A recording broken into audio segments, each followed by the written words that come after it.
Update series for 2019.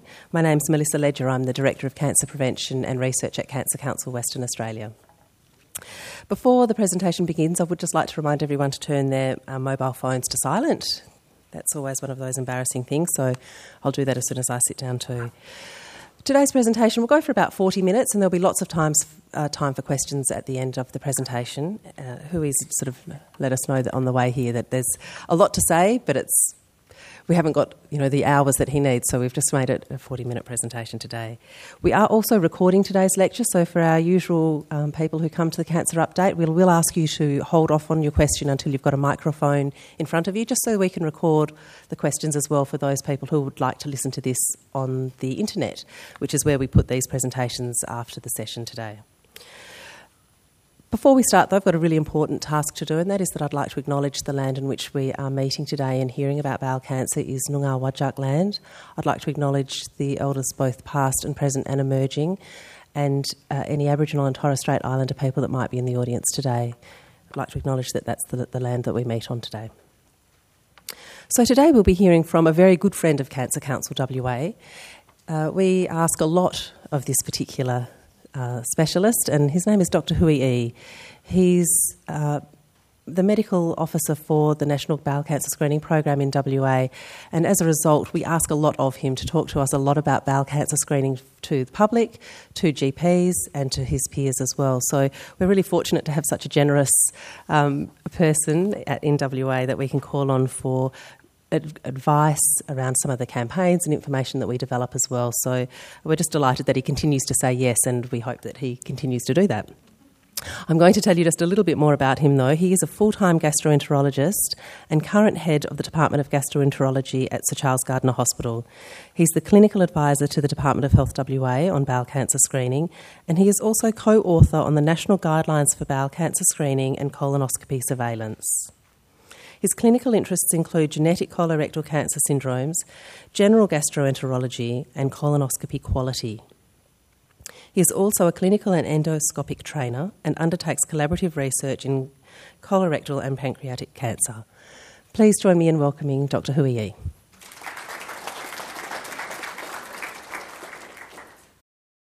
Good afternoon, everyone. Thanks for your attendance, and I'd like to thank the Cancer Council for the invitation to present today.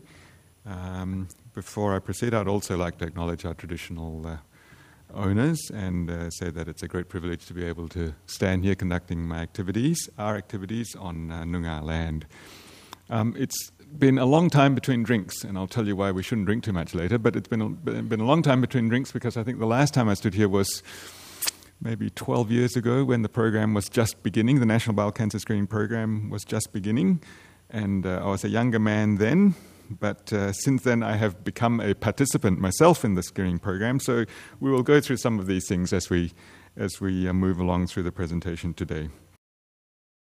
Okay, so what we're going to talk about today includes bowel cancer. I'll give you some idea of what it is. People who know me know that I'm completely obsessed with bowel cancer in terms of the biology, in terms of the behavior, in terms of testing for it, screening, and so on. We will talk about how it develops, what sorts of factors increase your risk of getting bowel cancer. And a lot of the titles, a lot of my wording will include your, but I don't mean your, I mean a person's risk. I'll discuss screening, what it's all about, what's involved, who should be screened, and also touch on a very important government health initiative called the National Bowel Cancer Screening Program. And then I also want to talk about colonoscopy, what's involved with that. And then the last thing we want to touch on is this notion that bowel cancer is increasing in incidence in people of younger age than we're used to. So in the under 50 years of age, we're finding more bowel cancer now than we used to, and there are certain reasons and theories for it, whereas in contrast, in the older ages, we are finding that there is less bowel cancer now than there used to be. But that could change. Okay, so when we start off with bowel cancer, what are these words? What does it mean? Well, the bowels a term that is used to describe the intestines, if you like, and there's large intestine and there's small intestine. And in this diagram here, this is the large intestine, and this is what bowel cancer affects, the large intestine. This part of the large intestine is called the rectum. Above that is called the colon, but the confusing thing is some people use colon to mean the whole thing. But to avoid any confusion, bowel cancer is also known as colorectal cancer. So they're the same terms. Now, the important thing is that the intestines have two major functions. One is that the small intestine is the major part where absorption of nutrients occurs, whereas large intestine deals with waste products. And interestingly enough, for reasons which we hardly understand, the small intestine almost never gets cancer, whereas the large intestine is one of the major causes of cancer in our society.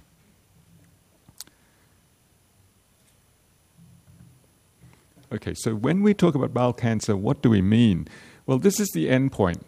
This is, if you like, a graphical representation of cancer, and there are certain features that it has. For instance, the ability of this lump to start burrowing its way through the lining, the wall of the bowel. So it's a kind of lump that has the ability to burrow, and it has the ability to also enter the blood system so that it can spread to long distances. We call that metastases. So those are features of a fully advanced sort of cancer, but it must begin in a much smaller and simpler form. And so in the way in which bowel cancer evolves, it begins as a small collection of cells which behave abnormally by growing uncontrollably, but it starts very small. And then over years, it becomes bigger, and then it becomes this lump which has the capacity to invade and to what we call metastasize. So in the small phase, we call it a polyp, and then it becomes a bigger polyp, and then in time it becomes a cancer. Importantly, it's very important to recognize that this process is a slow process in most of the cases that we see. By that we mean at least 5 years, and not infrequently up to 10, 15 years for the evolution from nothing to mini lumps to bigger lumps to cancer. And the next slide I'm going to show might be a bit more confronting for people who are not used to seeing biological things. But this is, just ignore my phone, sorry about that. I think the hospital is asking me to go to a meeting, but they don't know I'm here. So this is what it looks like in colonoscopy. This is what a polyp looks like. This is about a 10 millimeter sized polyp, a lump there. Of course, that 10 millimeter sized polyp 5 years earlier would have been a much smaller thing. So it's already had many years to develop to something of this size, and then if we keep on waiting for longer and it grows bigger and bigger, it becomes this large mass-like thing, which is occupying half of the diameter of the tubing of the bowel. And you can see when it becomes big like this, it starts causing blockage problems. It runs the risk of being very fragile and bleeding. And so these are the sorts of behaviors that lead to how people can feel or can know when a cancer is in there.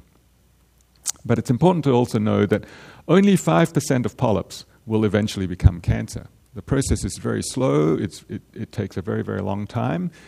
And many of them never progress beyond this stage because of certain factors that are necessary to move it from here to here. We don't have a good understanding of all of these factors that allow this kind of largish polyp to become an invasive cancer. Okay, so why? So that is an idea of the pathway, the progression of bowel cancer. Why are we so especially interested in it over the many, many other things we could be interested in? Well, what we cannot escape from is the fact that it is a very common cancer. So if we look at cancer incidences in Australia, if we look at men, the commonest cancer is prostate, but the second commonest is colorectal or bowel cancer. And then when you look at women, the commonest cancer is breast, and the second commonest is bowel or colorectal cancer.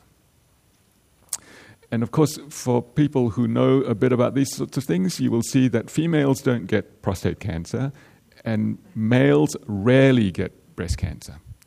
So because of that, we often use a terminology, a phraseology, if you like, to say that colorectal cancer is the commonest cancer that can affect both men and women in this country. Okay, so of the cancers that can affect both men and women, colorectal cancer is the very, very infamous or dubious number one position. Okay, so about 16 or so thousand a year in Australia. So that is the reason why we are so interested in it, because it's a very common, important public health issue for the country. So what are the risk factors for bowel cancer? Well, there is a particular reason why we divide these risk factors into things that we can't control or can't be changed, and things that can be changed. And I think you probably know where we're angling at when we look at these things that can be changed. It's important to understand that once I've finished going through the risk factors, that even though we know these are certain risk factors, at the individual level it's still often difficult to say, well, he got it because he didn't eat enough fruit and vegetables, or he got it because he ate too much meat. It's not that simple. Okay, so these are just risk factors, and they're particularly important in big communities or big groups of people, where we say if everyone stopped smoking, or if everyone started to improve their diet, then we will see overall a much greater impact. But at the individual level, it's often very difficult to say to people, if you do this, this will happen. And equally, we don't like to cast the blame to say, you got this because you did or did not do this. I think that's a bit unfair after the event. Okay, so what sorts of things can't we change? Well, we can't change our age. And I can tell you 12 years after we first were here, or I was first here, there is no question that age has, I can feel the effects of age. One of my trainees has got one of these ridiculous apps things that sends data to Russia or whatever, one of these Google or whatever, face apps or whatever, that shows me. And they did a thing on me, and my mother looked at this, oh, this guy looks like you in 100 years' time. I said, it is me in 100 years' time. Okay, so age we can't change, and I wish somebody could, so that we could do something about that. And then there are other factors, genetic and personal factors, which again, it's very hard to change your blood relatives. So we have to accept that. There are certain genetic and family traits that are passed on, which we can't change. And then there's certain other diseases that can also give people higher risks of bowel cancers, such as inflammatory bowel disease and so on. Okay, I'll talk about this a bit more in a moment, only to say that there's little we can do about it. But here, and this is where the Cancer Council have quite a reputation throughout the country for promotions and sort of information to the public, to try and do things that can improve their chances and to reduce the risk of bowel cancer.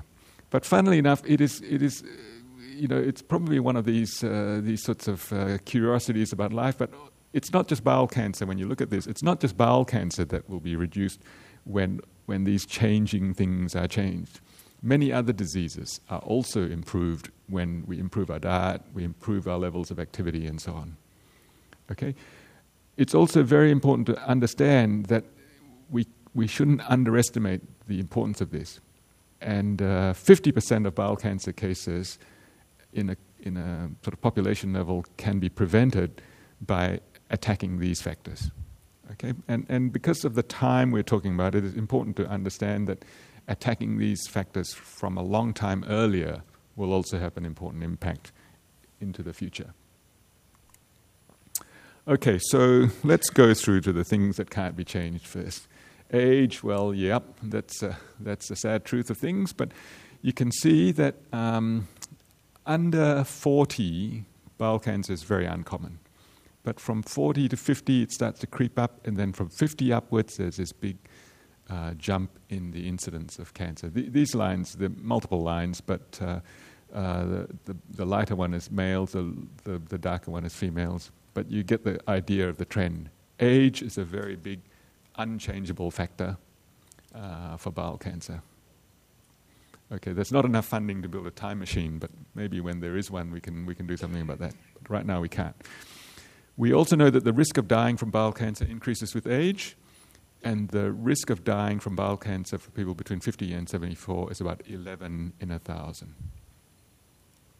It is expected that with the institution of the National Bowel Cancer Screening Program, when it comes into full swing, and a lot of people take it up, we expect that the incidence of bowel cancer will significantly drop as a result of this program. And I'll talk about the program in a minute. Okay, similarly to family history, because of genetic passage of hereditary factors and so on, is also an important unchangeable risk factor in terms of bowel cancer. And a lot of people have some relative or other with a history of bowel cancer. But these three factors are the things that most influence the way family history gives you the risk, or gives a patient the risk. And it is this: the number of affected relatives. So a family where there are a lot of people with bowel cancer is a more high-risk family. If the affected relatives are younger, it is a higher risk. The person becomes a higher risk individual, and the closer these relatives are to us, increases the risk. So we use terms like first-degree relative, second-degree relative. Well, first-degree relative is a brother or a sister, mother or father or a child. They are the closest of the relatives, and the closer they are, the younger the relatives are, and the more numbers there are. These are the three factors which magnify the most the effects of family history. Now this is a table that is found in the new guidelines and so on, and I have to confess unhappily that I was partly involved in this, in the sense that it is a very complicated and sort of a bit tedious guideline for a lot of people to use. But suffice it to say that of people with family history of bowel cancer, the majority fit into this category 1, where they may have a first-degree relative who was diagnosed at an older age, over 55. They may have a first and a second-degree relative, also of older age. And when this is the degree of family history present, the increased risk is not that much.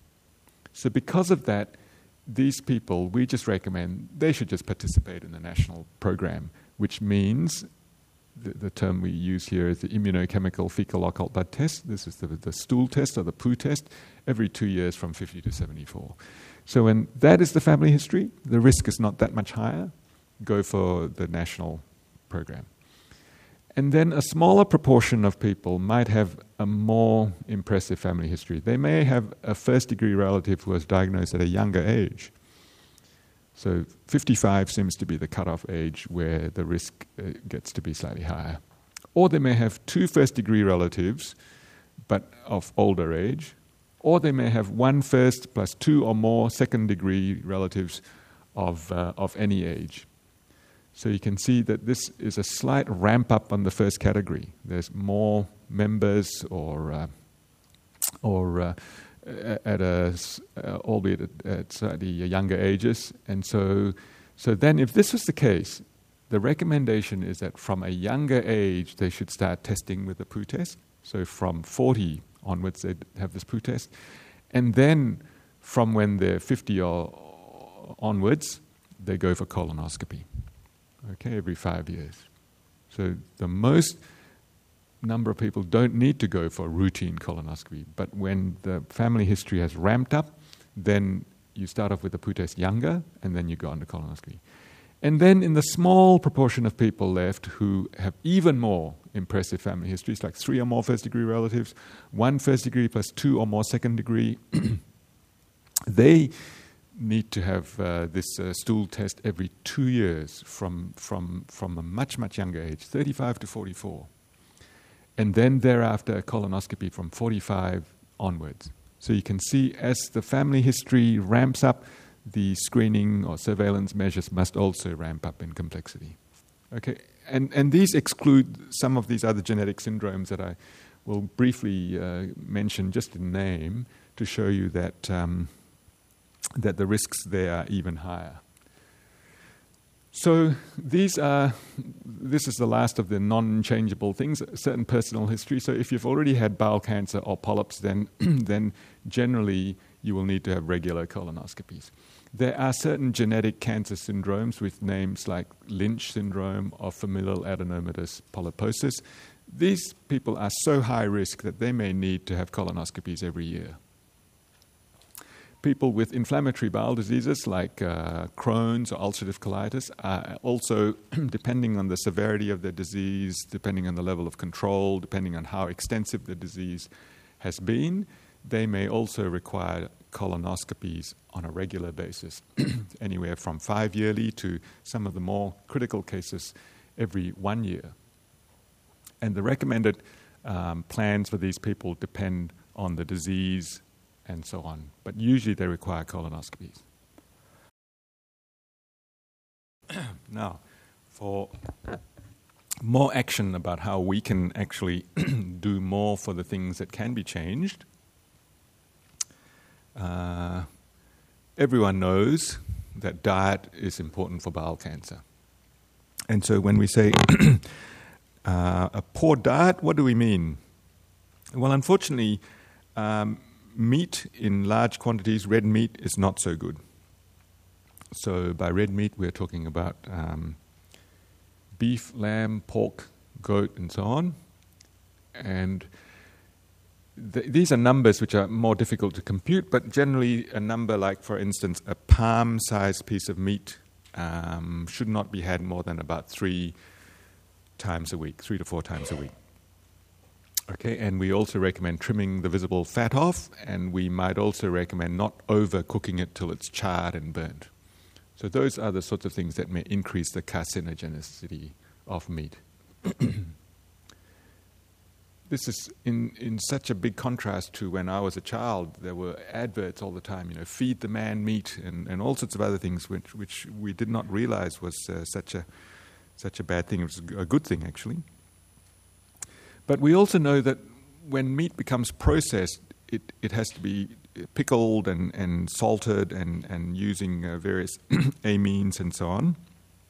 It substantially can also increase the risk of carcinogenicity. So things like bacon, ham, salami, the sausages, they all increase cancer risk, and we would say limit it to probably about maximum 2 small servings a week. This is quite a surprise for a lot of people that ham sandwich, we would say probably twice a week.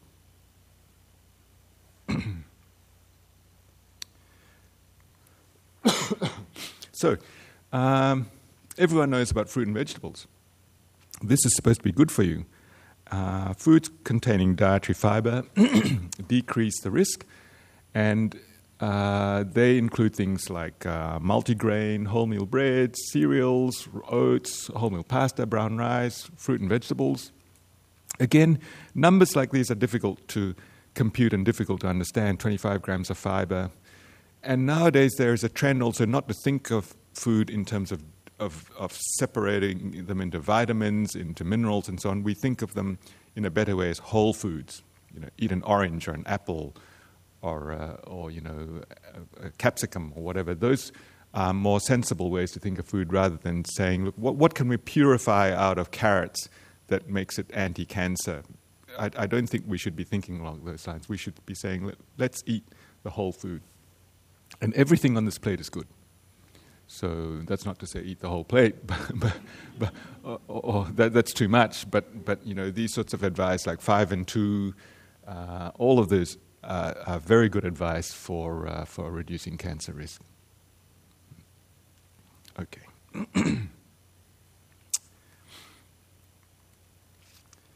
This is a big problem. Weight. And it's not just about cancer, it's about type 2 diabetes, it's about cardiovascular disease and so on. But extra weight increases the risk for these conditions. How do we reduce the overweight problem? We can eat less junk food, drink less sugary drinks, reduce alcohol, eat smaller portions, eat more vegetables, and start moving. So most people know about these things. And most people know about going on diets and doing all of these things, but really what needs to change is a whole societal concept of a lifelong behavior, a whole lifestyle change, so that this becomes normal behavior rather than saying, well, for the next 2 weeks or 2 months or whatever, I'm going to try and do this. It should be a whole lifestyle, sustainable set of practices which incorporates all of these sorts of behaviors. Okay, less junk food, less sugary drinks.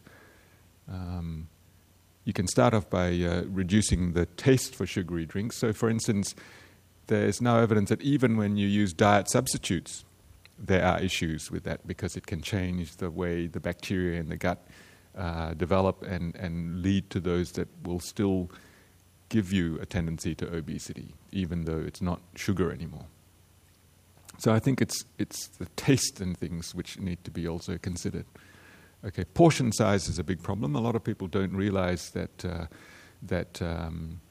they have to control or shrink their portion sizes to be able to shrink their weight. And the other thing is that for people who are overweight and trying to reduce weight, unfortunately, they cannot eat to satiety every time, because if you eat to satiety, the brain has a certain set point, and if you're always feeling full, then you will not be able to lose weight. Whereas to actively lose weight, you must start saying, well, I have to be not quite full for a long period until the weight starts to fall. Okay, so that's a whole sort of different mindset that needs to be incorporated into behavior. Once you've lost the weight and become stable, that's fine. But to lose weight, there is a certain discomfort, if you like, that goes along with it.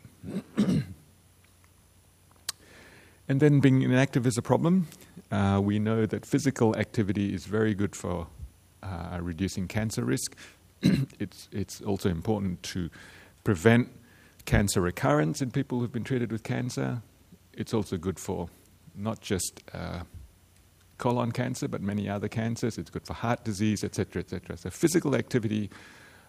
Many doctors are now getting into trouble for not prescribing physical activity as a treatment, as a drug. Well, it's not a drug, but to say, look, instead of taking these tablets, you should take 20 minutes of walking or whatever every day.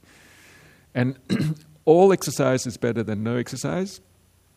The ideal is about 150 minutes per week of some degree of strenuousness, but I always say, some is better than none, so get started, and the easiest thing to get started with is walking. Reduce your sedentary time, so don't spend so much time sitting, lying down, or standing still, and the whole culture of keyboards and computers and everything encourages TV. It began with TV probably, began this culture of people just sitting around. And so these sorts of things must change. We must try and reduce that sedentary time and increase activities. We must increase activity as a lifestyle, a way of life thing, so that it mustn't be painful or too painful. It mustn't be too uncomfortable. It must be non-negotiable. Just go for a walk, to a brisk pace, for example. But cycling, swimming, running, all of those are also very good. But as a starting point, at least walking would be a good start. As for smoking, well, I think we could keep on talking about this. The zero tolerance is probably the appropriate approach as far as smoking and bowel cancer, but I won't need to tell you that, Cancer Council, smoking, anti-smoking Cancer Council, we must think of them as sort of almost a hand-in-hand thing.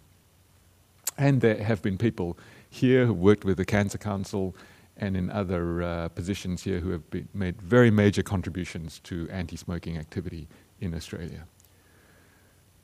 Alcohol is a significant problem, we say limit or avoid alcohol.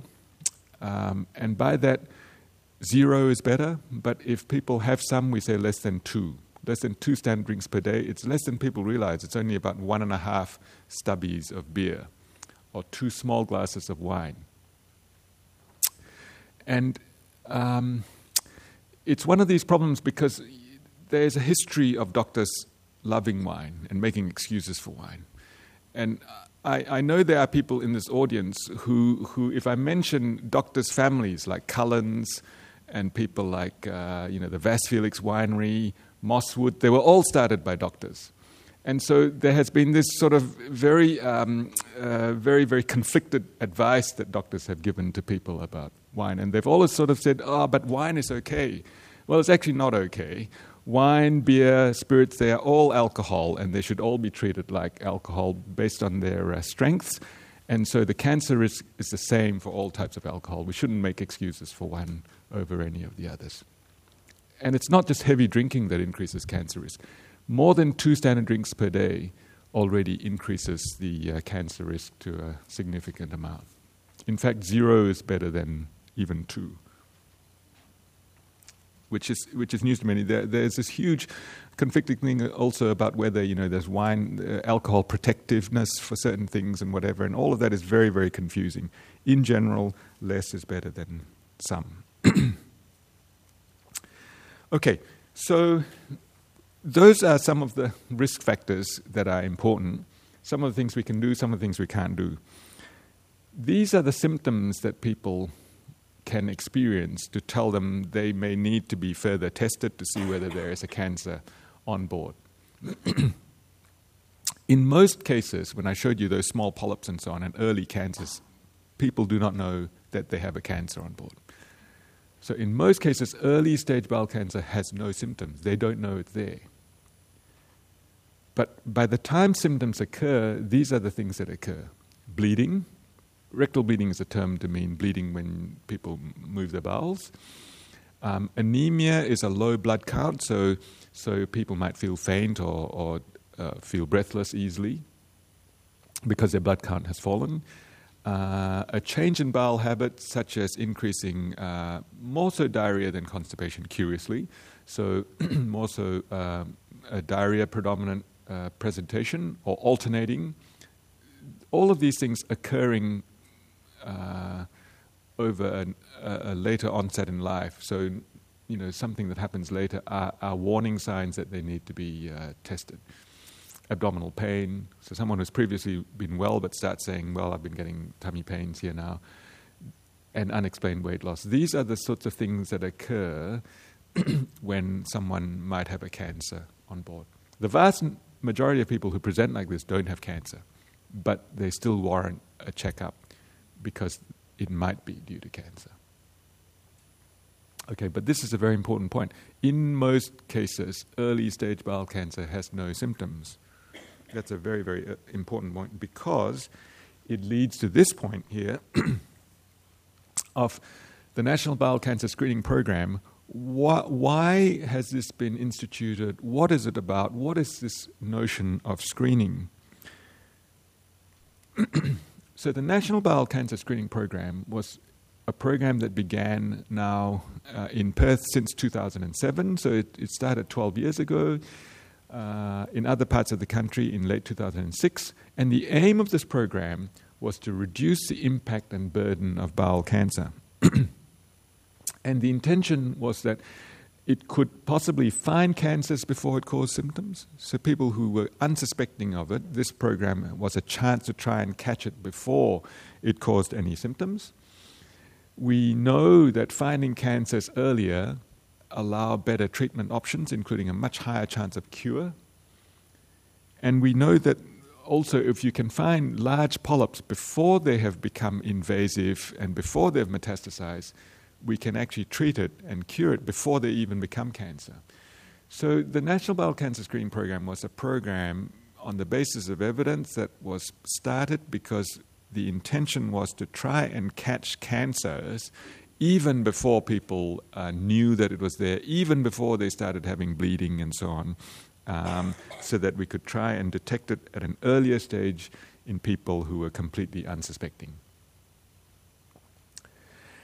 And what it is basically a set of, it's a kit, and I'll show you pictures of it, which is sent out to everyone, and by the end of the year, everyone between 50 and 74 at these age groups, they're 2-yearly age groups, 50, 52, and so on. By my maths, there should be twos, an even number all the way up to 74.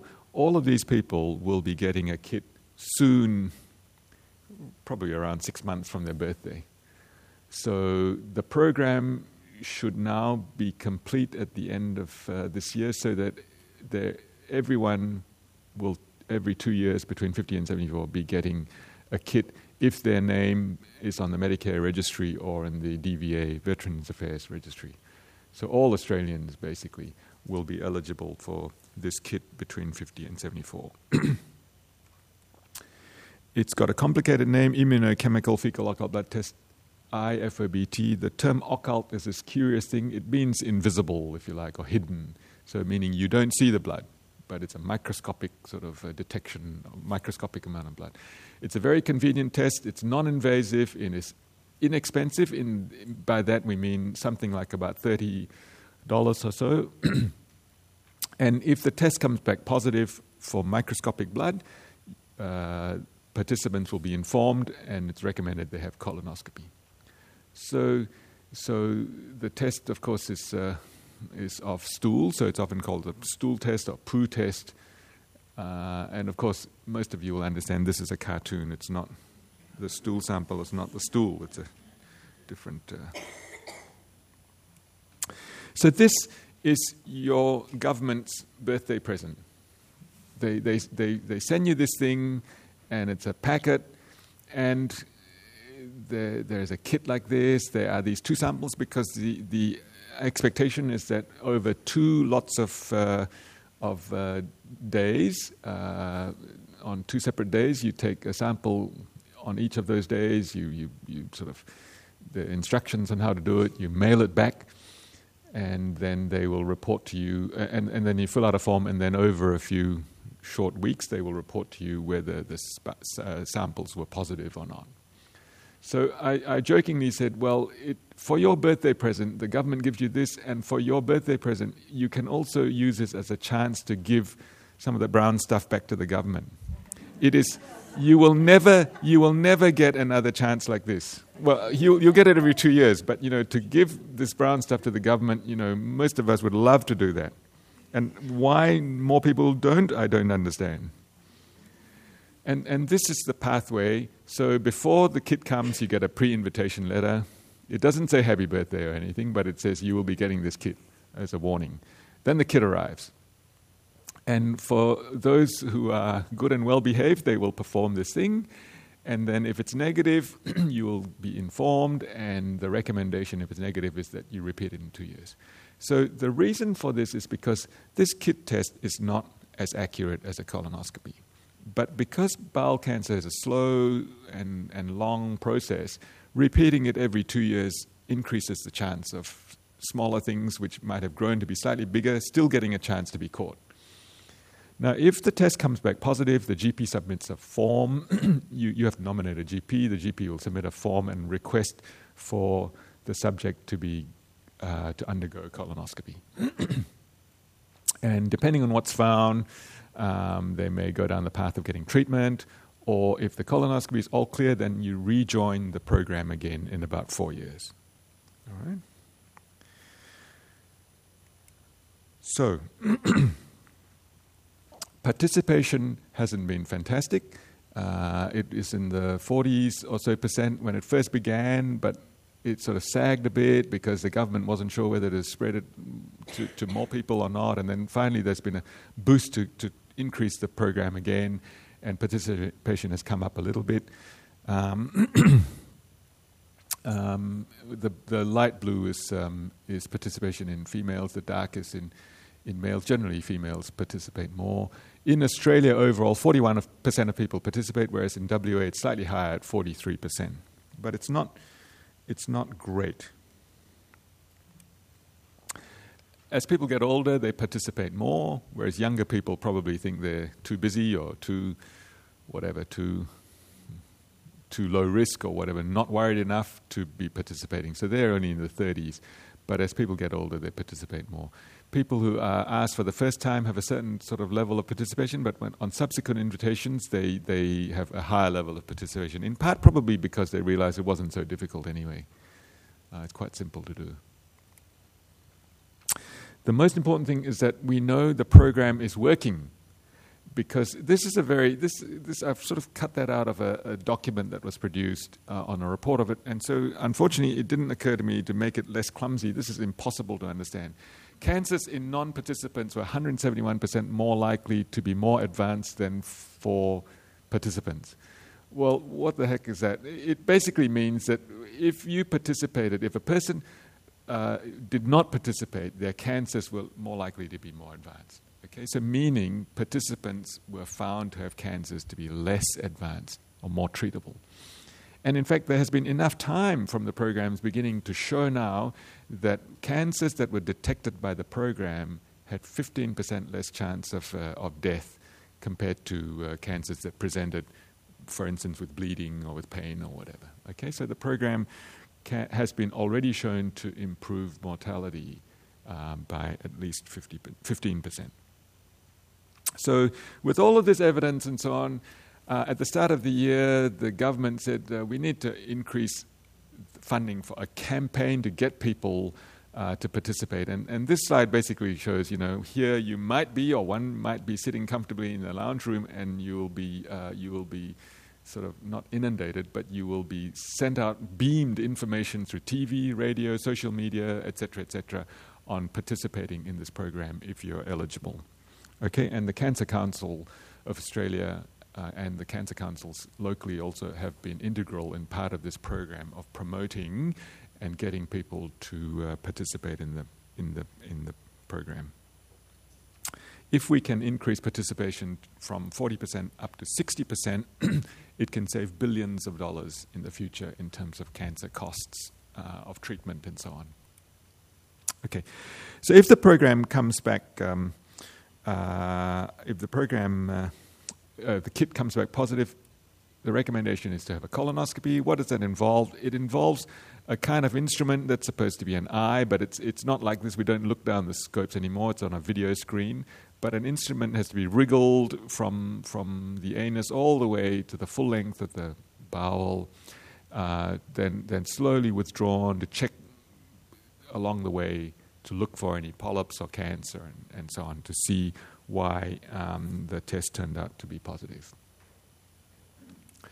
Okay, so colonoscopy is a video camera at the tip of a flexible instrument. It's very safe. There is less than 1 in 1,000 risk of serious bleeding and less than 1 in 3,000 risk of a puncture, or called a perforation. A lot of it's happening in WA. 80,000 performed per year.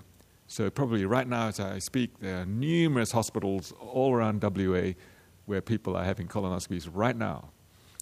There needs to be some restriction for diet for a couple of days before. People have to take a bowel washout preparation, usually some on the day before and some on the same day, to make sure that everything is clean inside so that you can have a good look and check to make sure that small things can also be found. Usually it's performed with some kind of light anesthetic or sedation so that it is not uncomfortable. There are people, even last week, I did some colonoscopies on people who decided that they didn't want to have any anesthetic, and that was fine. He said he's a strong country guy from Cervantes, so I said, fine. Ex-fisherman, so I don't know what that means, but he could do it without anesthetic. Yeah. And the beauty about colonoscopy too is that it has the ability to remove polyps, most of them. Okay, so that sort of gives you some background of the sorts of tests and the things that need to be done. And the final thing is I want to talk about this growing thing, which is a small concern at the moment, but growing in size as an issue of concern. In people under 50 years, since the mid-2000s, and even before that in the early 1990s, we were finding that there has been a steady increase in rectal cancer, 7 or so percent, and in colon cancer, 9% or so. And it's not clear why this is happening. It may be because of obesity, increasing alcohol consumption, eating more processed meat, and so on. And it's a phenomenon that, if you like, increased westernization. And we're seeing that now, and it's worrying because typically, up until more recently, we used to think of bowel cancer as an older person's disease. Are they a big enough problem that we should screen? Well, there was a big study done by the Cancer Council New South Wales where they looked at this, and they thought probably at the moment it is not recommended to screen these people below 50. It was cost-effective, but not very cost-effective. What would happen is that if we screen them, we would have to do a large number of colonoscopies to find a smaller number of cancers, and there are harms with some colonoscopies, with complications and so on. And then it would also jam up the colonoscopy waiting lists for other people who need it most. So at the moment, the feeling was that we should focus more on trying to increase the older people to participate more rather than focus on these younger people, because the overall risk still is still small, but creeping upwards. Okay, I think that is the last of the things. If I can summarize now the sorts of things that I've been trying to say, it is that bowel cancer is a major health problem. It's a major population health problem, but there are effective ways to reduce its impact, and these include participating in the National Bowel Cancer Screening Program if you're eligible, lead a healthy, active lifestyle, not just for bowel cancer, but for other things, heart disease and so on. And of course, if there are some changes in your bowel motions and so on, see your doctor. You might need to have to go straight for colonoscopy for investigations. All right. I think I've gone a little bit longer than my 40 minutes, but thank you for your attention.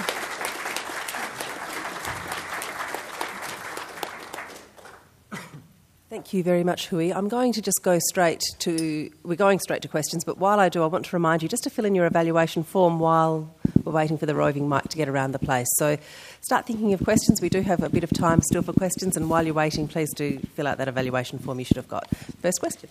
Thank you for such an informative presentation. I was just wondering if there's any better technology on the way to replace colonoscopies. The colonoscopy itself is fine. You get nice drugs and sandwiches. But the prep is truly awful, well, in my opinion. So is there anything on the horizon to take over from that?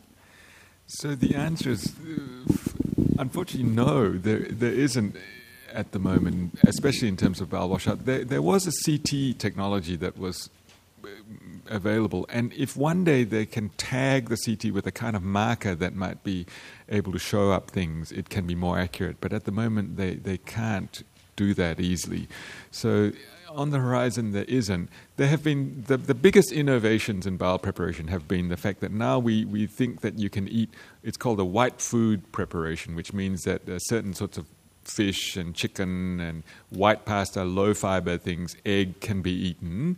You don't have to fast as hard. And the washout now can be done in smaller, just 2 sachets rather than 3 or 4 can be done with that. But unfortunately, there is still that suffering, unfortunately, that has to go on.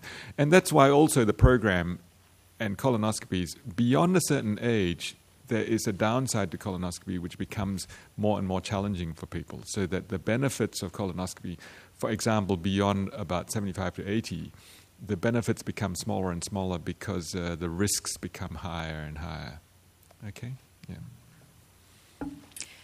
I was just wondering, you didn't mention anything about if you've already been having colonoscopies, whether you should use the kit. My doctor told me not to, but other friends of mine have been submitting their stools. That's a very good question. The answer is that most of the time, if you're already on a program of regular colonoscopies, you should not participate in the kit, because the colonoscopy is much more accurate. The kit can detect stray blood from scratches, from smaller stray amounts of blood that occur, whereas a colonoscopy will precisely tell you what it is that is a problem, a polyp or whatever. So the answer is that if you are in a colonoscopy program, you should not be doing the kit. Correct.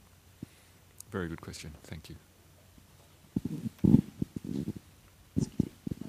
I was interested in that it seemed everything stopped at 74, which I'm not quite there yet. But if you've had regular colonoscopies and had polyps in them, when you come to that age, are you now recommending to stop? Or do you That's another very good question. So, with this 74 number, why all stop there? The answer is that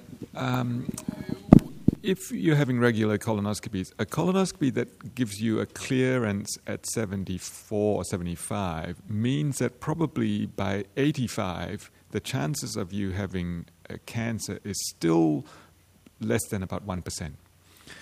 And it might be a few more percent by the time you reach 90 and so on, but by that stage, the washout solution, the colonoscopy challenges are much more.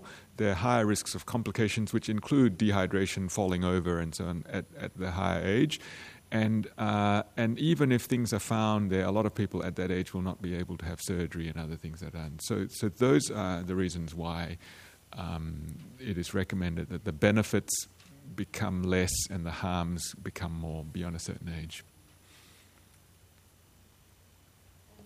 The bowel screening program, when people have a positive result and have a colonoscopy and then found to have a cancer, can you link that data up with the screening program from all of the places that are doing colonoscopies?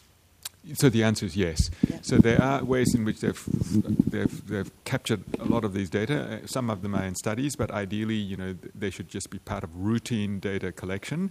But basically, it has been found that when cancers are found in the program, and of the positives, only about 4% of positives will have a cancer. But in those cancers that are found in the program, many more are found at the very, very early stages, compared to when people present with bleeding or pains or whatever. So as an example, probably 40% will be at what's called stage A, which is a 90+% chance of cure. Final questions? Doctor, my wife and I travelled to Europe in April and May, and we were astounded at the access people have in Europe to alcohol. Yes. How easy it is to buy and where it's retailed, and also the level of smoking in people. What's the rate of bowel cancer in Europe? Is there any statistics on it? There are statistics. It is not that far off Australia and New Zealand, but unfortunately not as high as Australia and New Zealand. So there are more factors than just those.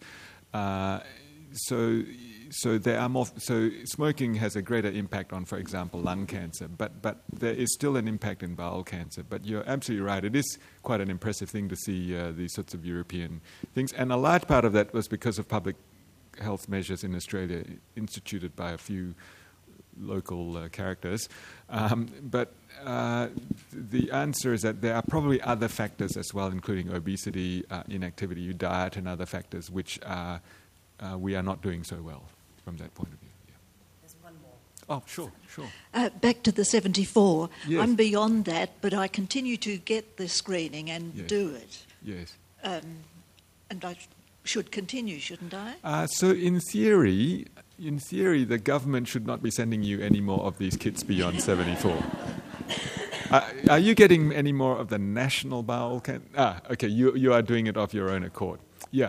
So again, in general, especially if you have had a colonoscopy, you do not necessarily need to be that more proactive. But there is actually a more complicated calculation there. Between 75 and 80, there are certain things. If you have one other disease like diabetes or heart disease and so on, then you shouldn't participate anymore. But if you're a healthy 75, you can choose to do these kits privately, but definitely by 80 onwards, you should not do anymore. So if you're fit and well with no significant disease, between 75 and 80 is a zone that probably you could if you were proactive about it. But we're talking about low probabilities still. I've told you, if you've been all clear at 75, the chances of something at 85 are still only 1% or so. Yeah. But some people like to be very cautious. Okay. I'll just get you to join me, please, in thanking Dr. Hooi Ee once again.